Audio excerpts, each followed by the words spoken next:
Hello, COS supporters, and welcome back to another edition of COS Live. My name is Andrew Lush. I'm going to be your host for this episode. And of course, I am joined by my co-host, Rita Peters, who is also the Senior Vice President for Legislative Affairs. Rita, it is a pleasure to be with you yet again. How are you doing today? I'm great. It's great to be with you again. And I would love to know who's watching tonight. I'd love for people to tell us where they're from and how they came to be with us on the program this evening. I would love to hear that too. Rita, we love hearing from our audience. We'd like to know where they're coming from. And we love it when they share this program, when they send out a like, a retweet, or a rumble, wherever they're coming to us from. We like the program to be spread out there because that's how we grow the program. That's also how we grow the grassroots through social media. We're going to be talking about that in a few minutes. But this is a secret weapon that the Founding Fathers have given to us, and let's blast it out there as far and as wide as possible. So today, again, we're going to be talking about social media. The media is never on our side when it comes to putting out the message about Convention of States. So that's why we have to rely on other means. One of those means is social media, like Facebook, Twitter, like Instagram, and other social media platforms. So we're going to bring on two staff members from Convention of States who know a thing or two about social media. We're bringing on the social media coordinator and our advertising coordinator. We're going to be talking with them in just a few minutes. We're going to be talking about how Convention of States Action is also spearheading some new campaigns. You've heard about End the FBI and COS Voices. We're going to be getting a few words about that from our two social media gurus. We have another edition of Article 5 Trivia with Mike Ruthenberg. But first, before we get to the interview and before we get to the Article 5 Trivia, Rita, I want to talk a little bit about a recent video that's circulating. It's of Texas Senator Ted Cruz, and he is making some comments about Convention of States and Article 5 generally. You are an expert on Article 5. You're a constitutional expert as well. I want to play a video for you, or producer G will play a video for us, and I'd like you to comment on just what he's saying. It was during an interview with Liz Wheeler. So let's watch that video.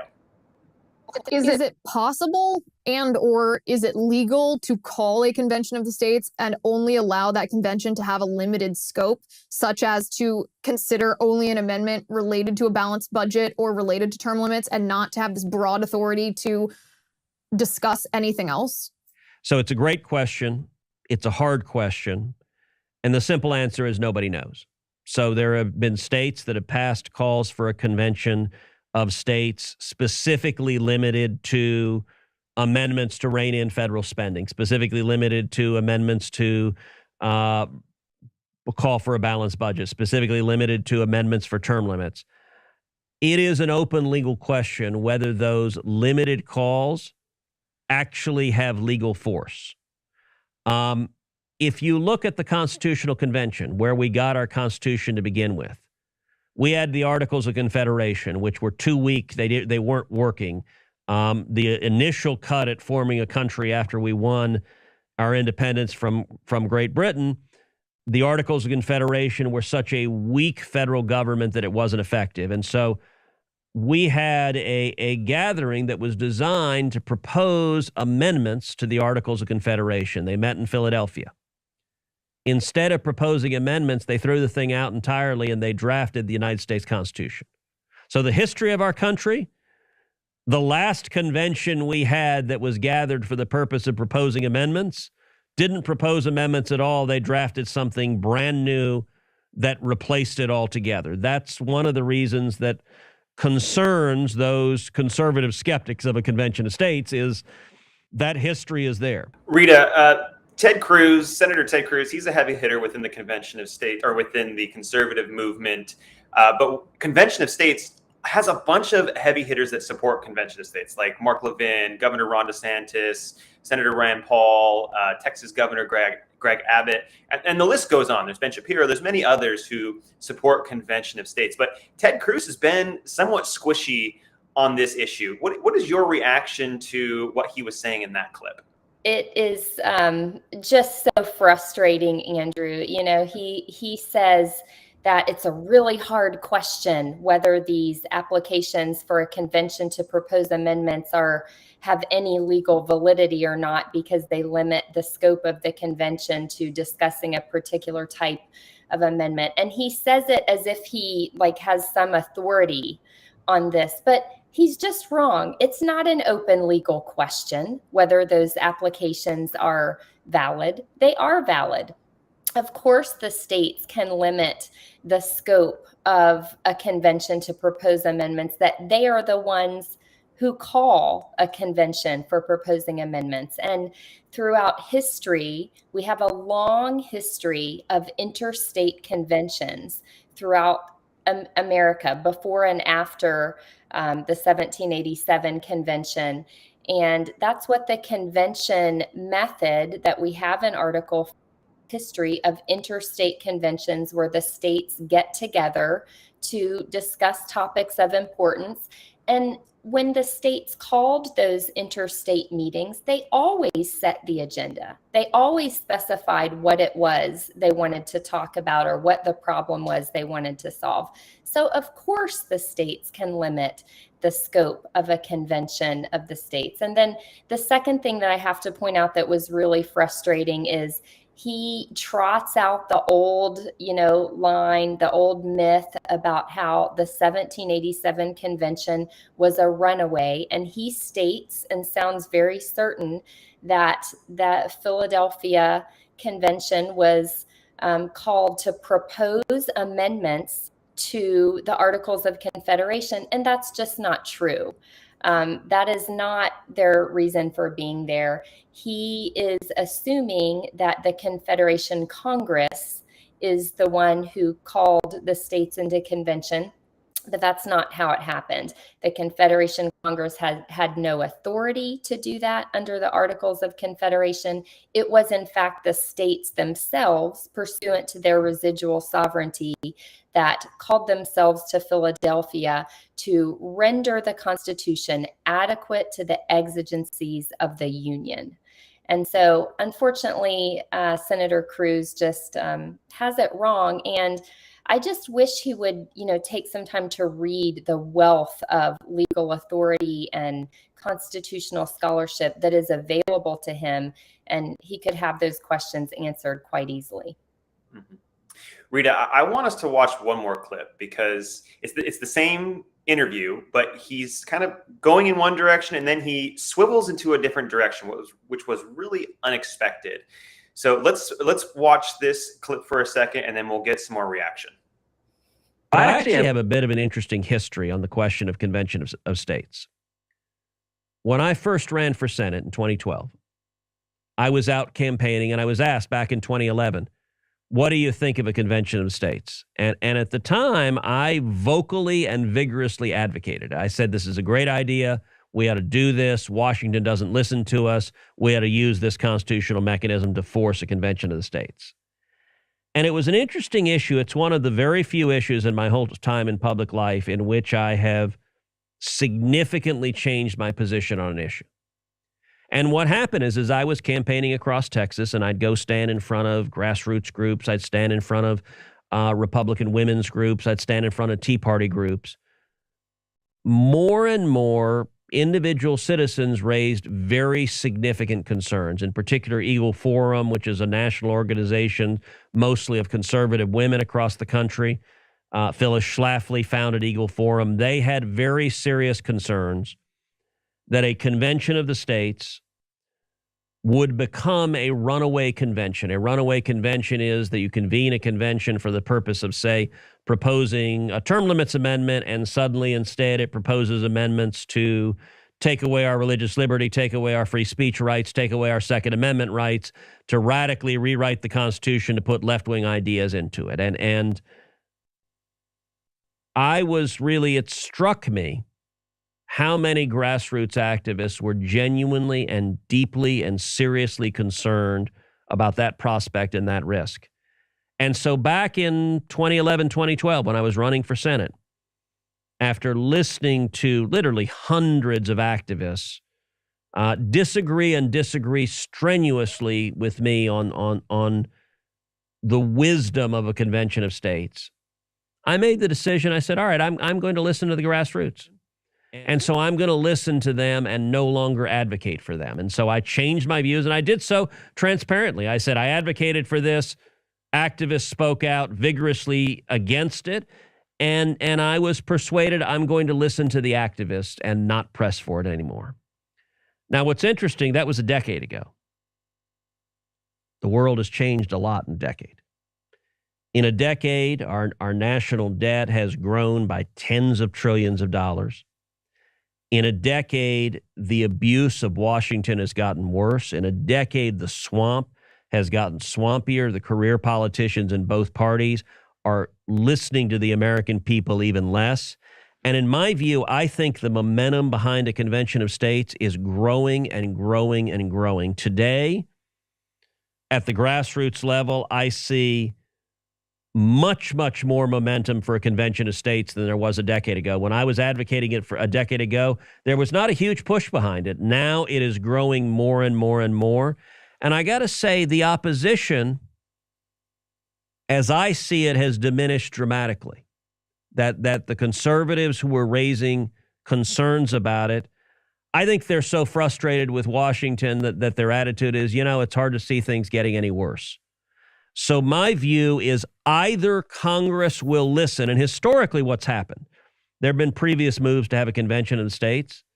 Historically, what has happened is when you get close to a convention of the states, Congress typically has gotten nervous and said, oh, crap, we don't know what will happen in that convention, so why don't we propose the amendment they're agitating for, because that way we'll take the steam away from that movement. I think it's entirely possible that as the convention of states movement gains more and more momentum, that finally Congress will listen and propose amendments like a term limit amendment or a balanced budget amendment. But if they don't, I think a convention of states is getting much more likely. All right, Rita, what do you make of that second clip that we just watched? Clearly, his tune has changed a bit from the first 1 minute clip to this 4 minute clip. I have to say it's a little confusing, Andrew. It sounded like at first he was saying that he decided he was going to listen to the grassroots, but that the grassroots didn't agree, so that he just stopped talking about a convention of states and stopped pushing for it.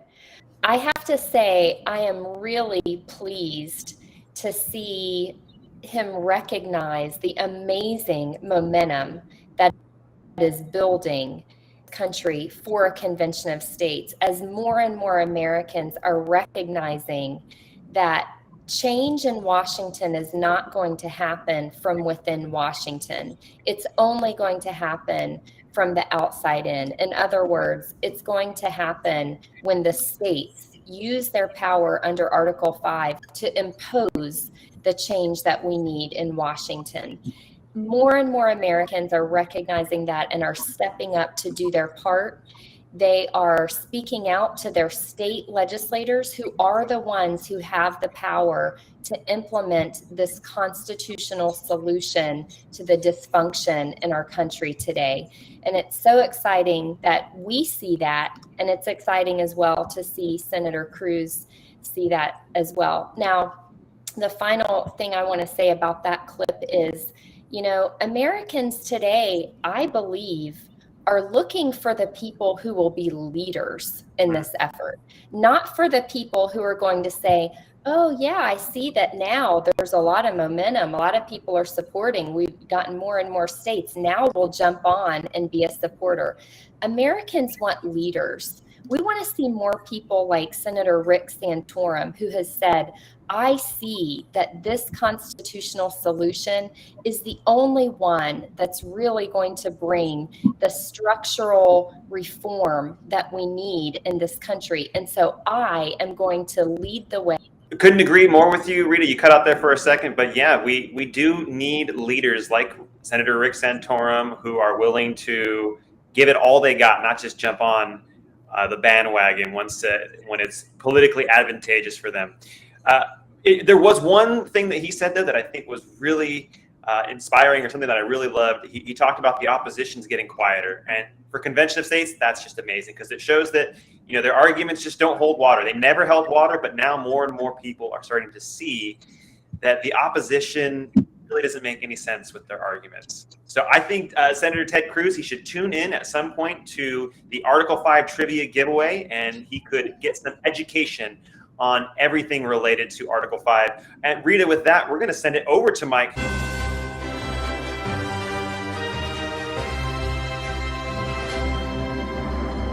Thank you, Andrew. Hello, Rita. It's really great to see you guys. It's great to see all you folks out there in COS land here on Facebook. It's going to be a great show today because there's a lot to cover as far as being able to communicate with the people that we know, a lot of people that we love, that we just keep scrolling and taking a look at them to know what's going on. Well, we're glad that you checked in here to find out what's going on with us and Convention of States. And it's, of course, no wonder that you guys want to be here with both Rita and Andrew. What incredible hosts they are to the show.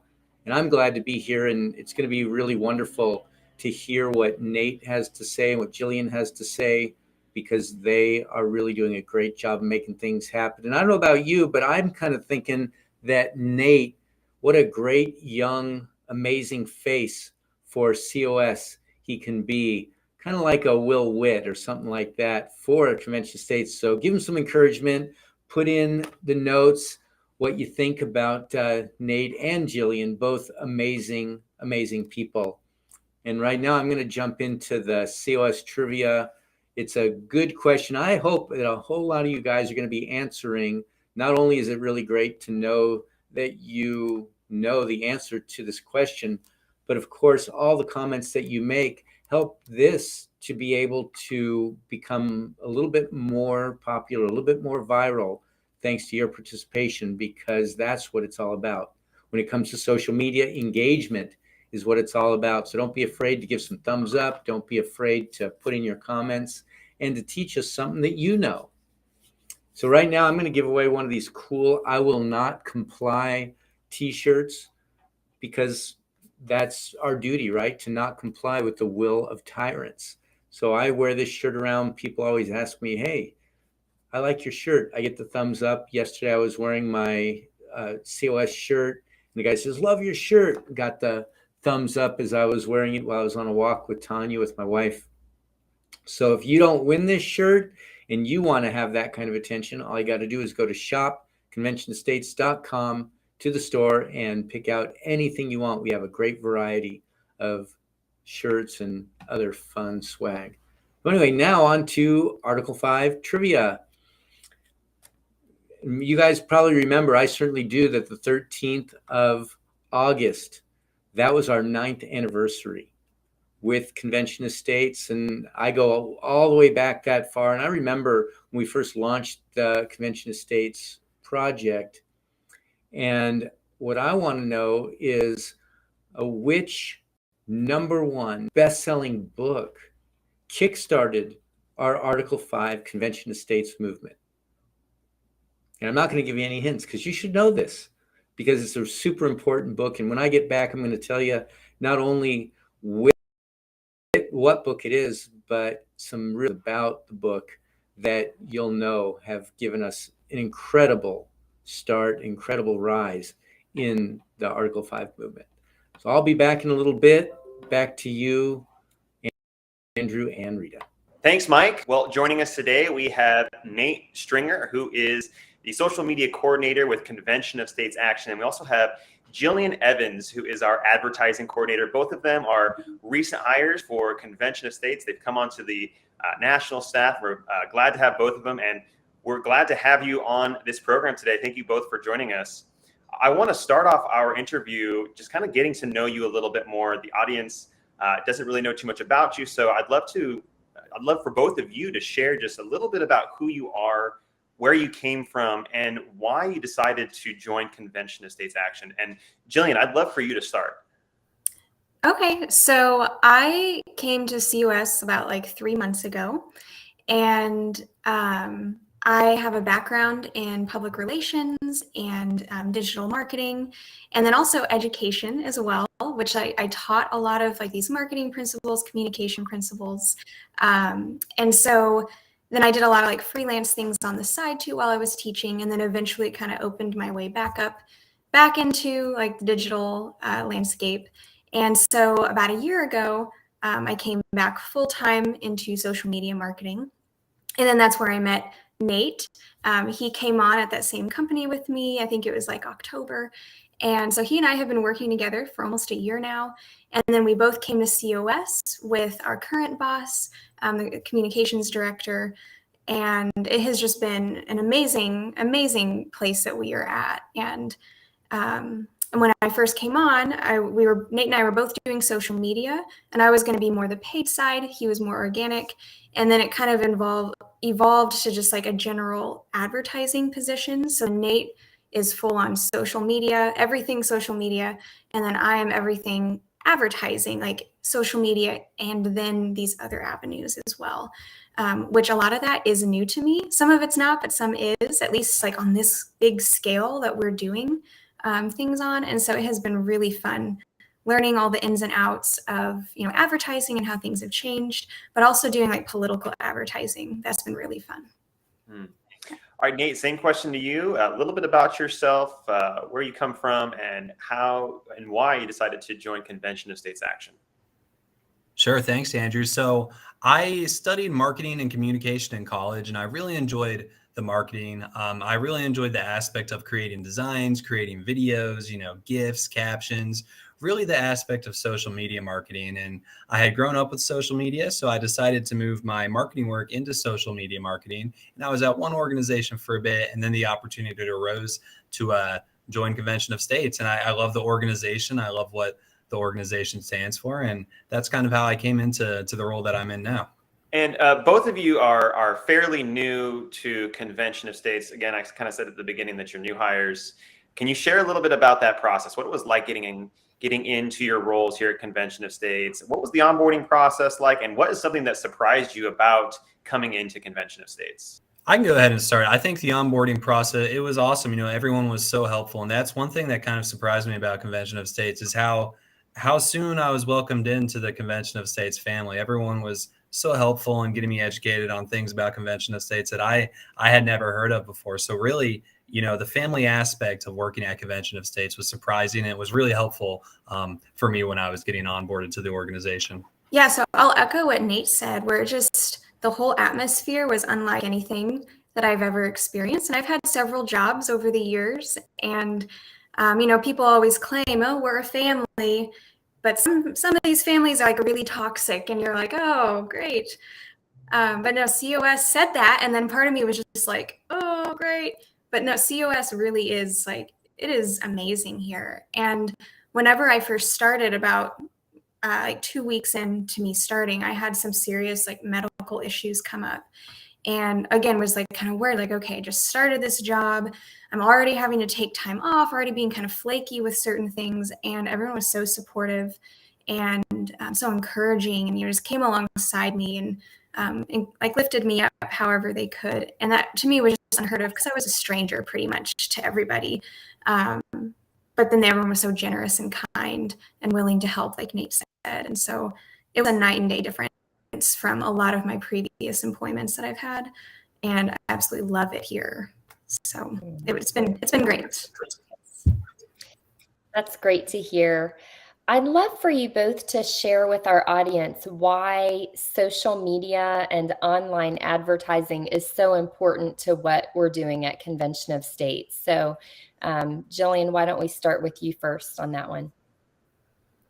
Yeah, sure. So Convention of States is a grassroots organization. We don't have a physical headquarters that everyone comes and works at every day. We're all telecommuters. We're all over the country. And so how we communicate is in the digital market. And that's how you reach people. That's how you grow your organization. And so like COS is a digital organization. So we need to be utilizing these digital avenues that we have through advertising and social media. And what's great about social media is that it's free. It is free organic advertising that is already there, and it's a resource to utilize. Digital advertising is just growing and changing every day too. Like you can do a lot of really cool things and target people that you want to target, and just grow your message in ways that you'd be really surprised that we can do. So COS is a digital organization that's reliant on people from all over the country. And so we have to be able to connect people, and that's through digital marketing. Nate, anything to add to that? Yeah, well, I would add on to that is I think social media is one of the most important methods of communication nowadays, because a lot of people are on social media right now, right? They're either on Twitter or Facebook or some of the alternative platforms, Truth Social, Parler, MeWeGetter, you name it. So the fact that so many people are on social media gives us an awesome opportunity. I would say, again, one of the most powerful ways to reach people who have never heard of Convention of States before, and kind of pull them into our funnel and welcome them into the organization, and let them know what we're all about. Nate, I want to kind of follow with that, because you just said it's one of the most powerful tools we have. Nate, tell us about the major social media campaigns that we have going on with Convention of States right now. Sure. So we have a couple of social media campaigns going on COS National. First, we have our COS Voices competition. And this is a fun contest where the premise is that you're in an elevator, right? And the door closes, and you've got about 60 seconds or less to explain what Convention of States is all about. And the grand prize for the winner is an all expenses paid trip to the 2023 Convention of States simulation. So this is an awesome prize. It's certainly worth the entry. If you haven't entered the competition already, we encourage you to visit cosvoices.com to upload your submission. Or what you can do is you can also upload your video to one of the social media platforms that we're on, using the hashtag COSVoices to enter, and we'll make sure to include your submission that way as well in our review. And we also have another campaign running that I'm sure you've heard of if you've been keeping up with the national team on our social media, and its purpose is to call for an end to the FBI. Right. So we've been promoting this pretty extensively, and we've been seeing some fantastic results and participation in the campaign itself. If you've been keeping up with some of the buzz, the trends, the discussion on social media, a lot of people are upset with the agency's recent actions. And this is sort of a great way to demand action by disbanding the agency altogether and starting with something new. So if you haven't checked this out already, I encourage you to visit endthefbi.com to get involved, where you can contact your member of Congress, your state senator, and your state legislature to get involved with this. And be sure to share this to your own page if you'd like to help us out using the hashtag #EndTheFBI. Jillian, I want to switch over to you. Is there something innovative you've tried recently that you are really excited about? Ooh. Well, we've been finally able to advertise on social media, because there's a lot of hoops that you have to jump through as a political organization before you're able to advertise. And so we finally got all of those boxes checked. So it's been really fun just seeing the return on that advertising on our social media pages. And then, so that's been exciting just to do that. Not super innovative, just exciting, because I was kind of waiting around for like 3 months, not being able to do it. And now I can. And then also we've been exploring radio ads, television ads, print ads, and newspaper ads, yard signs, just all sorts of fun ways that we advertise. Like, we do these things. And so, I know Rita, she's in charge of legislation. We're focusing in on Pennsylvania and Ohio this latter part of the year. And we have some really fun targeted efforts that we're doing for Pennsylvania, for Ohio, and then national too. We're going to be focusing on Article 5th Day, which is September 15th. Going into Constitution Week, we have a really big push for that. I can't give too many details about that just yet, because we're still figuring some things out. But we're going to go pretty big for that. And that's been really exciting. Like, it's not just a small scale endeavor. Like, we're putting a lot of intentionality into what we're doing, because this is important and we want to reach people we haven't reached before. So not super innovative, but exciting to see like what's going to come as a result from these efforts. Well, I know from my perspective, it's super exciting to have you guys on the team. I feel like we have added an entire new toolbox with all these new tools that we're ready to use with you guys in place. Now, I want to touch on something else. There's a lot of concern today about big tech cracking down on free speech, and we've seen that at various times with strikes on our YouTube account and getting locked out of our Facebook account at times. What is COS doing to combat this, and how much does that play into how you look at your job? Let's start with Nate on this one. Well, I would say I'm still learning about censorship as well. One of the big things we're doing is, we're careful with what we have to post, right? You'll start to learn that there are a lot of keywords that some of the big tech algorithms pick up on that I'm sure if you think about it, you'll know what I'm talking about. But those algorithms are very powerful. They're very specific and targeted, and they could take down anything super quick, as soon as you get something up. So really understanding what the algorithms are targeting and either avoiding posting on that, or if you do want to post on it, kind of working the messaging around so you can get past those algorithms. And another great tool that we're using is our alternative social media websites, which kind of came about, I think about 1.5 to 2 years ago. And we have, Parler, Getter, Truth Social, MeWe. A lot of these platforms are pretty free and pretty flexible with their speech. So that way you can post whatever you need to post and not have to worry about the big tech censorship. And Jillian, how about you? How does big tech censorship impact the way you look at your job or the way you do your job? Well, so the company that Nate and I came from, or the organization we came from before here, we learned a lot of this the hard way, because it was right during, the brink of COVID, and we were doing a lot of reporting on COVID. And it's like we went through so much censorship that, like I said, we kind of learned, how to work around the problem, finding those creative solutions, like Nate was saying. But then coming here, though, it's still, I was kind of expecting, okay, some censorship. But I think personally, I think big tech has really stepped back a lot. I don't think there's a whole lot of censorship going on, at least as extreme as it was.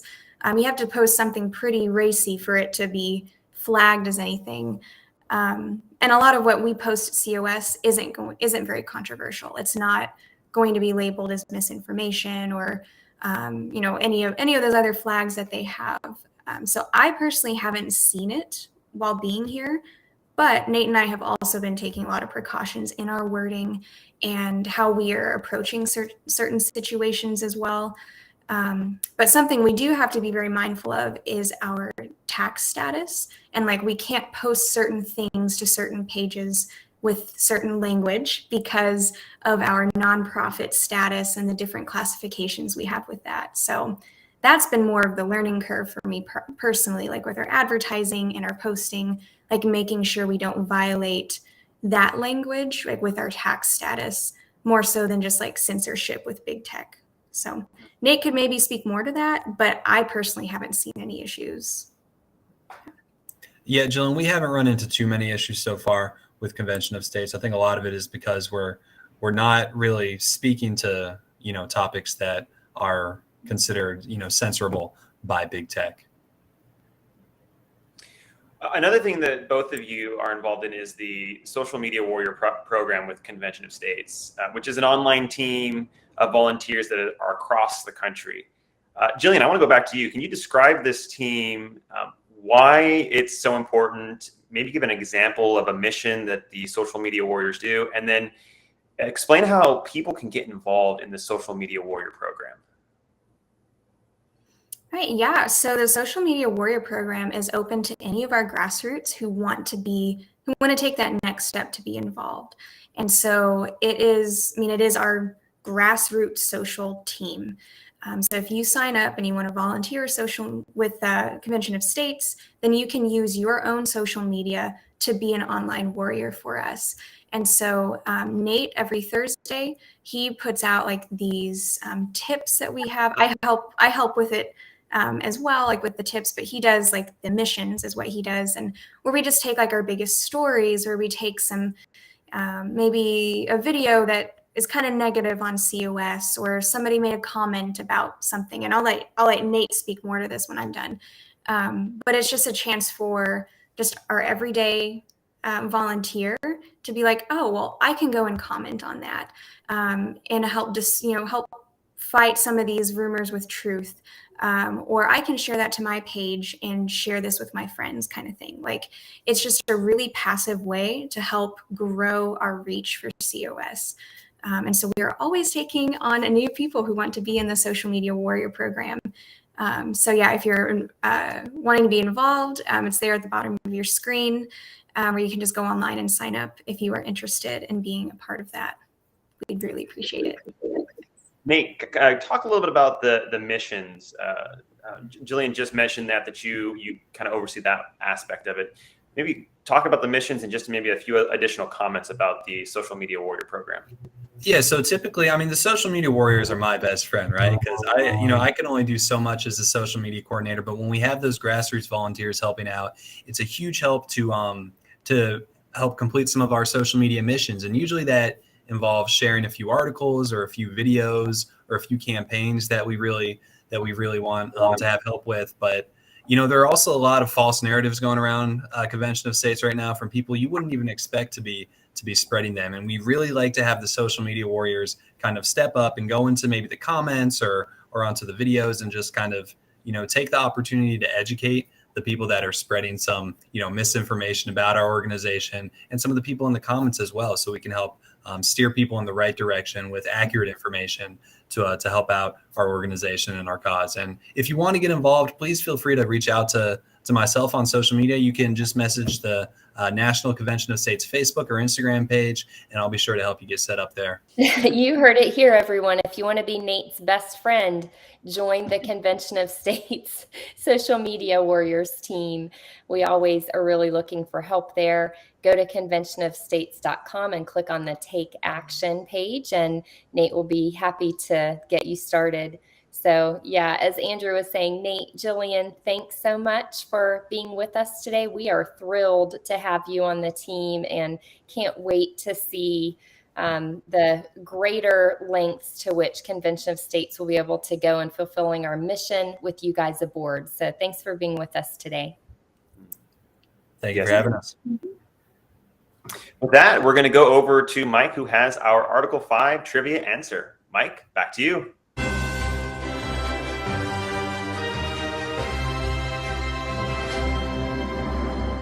All right, thanks, guys. I'm glad to be back. And what a great show. It's so wonderful to be talking about ways that we can all make a difference with Convention of States. We're at 5.3 million people. We're on our way to 35 million, and I believe we are on our way to 35 million people. One of the best ways to get there is through social media. So even if you don't spend a whole lot of time posting pictures about the breakfast that you had, it is good to post and talk about Convention of States. So anyway, I'm going to give away one of these shirts. I will not comply with the will of tyrants to the person that answered this question first. Our trivia question for the day was last week, the 13th of August, marked the 9th anniversary of which best-selling book that kickstarted the Article 5 Convention of States movement? The answer, of course, Liberty Amendments by none other than the great one, Mark Levin. And he wrote this book. It's really an amazing providence that it came at the same time. Neither of us knew that it was happening. The Convention of States folks, we were working away trying to launch this movement, and the rising tide came in, which was Mark Levin's book, Liberty Amendments, which got put us off to a great start when he published that book. Another interesting thing about the book that I find is, first of all, the first chapter is so important because it describes the why. It describes all the rationale behind the Convention of States and Convention of States movement and why he endorses it so much. It was a great idea.